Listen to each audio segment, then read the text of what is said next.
It really is something that I greatly appreciate. I think Trevor has given an indication of my love for generics, for biologics, and the way in which the regulatory system has changed over the years. I think I've been very fortunate because when I started reviewing dossiers in 1980, I was involved in the first review of an rDNA product for human sequence insulin. And then after that, moving into the European scene and seeing the way in which the legislation has evolved, the way in which the science has evolved, was very satisfying. And seeing the interface between the science and the legislation was really fascinating.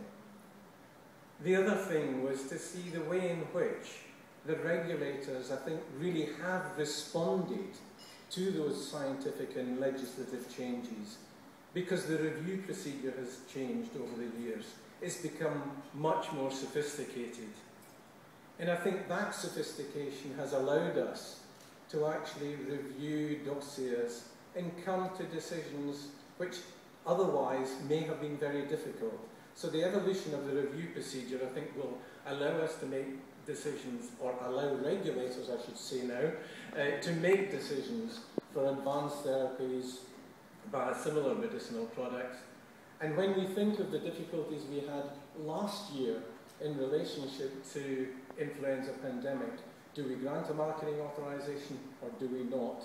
I think the debate that we had at the CHMP was absolutely tremendous, and it shows you the flexibility that there is in the system to look at the science which is presented by the industry and the judgment of CHMP in looking at the benefit-risk balance. So the way in which decisions have been made, I think, are absolutely superb.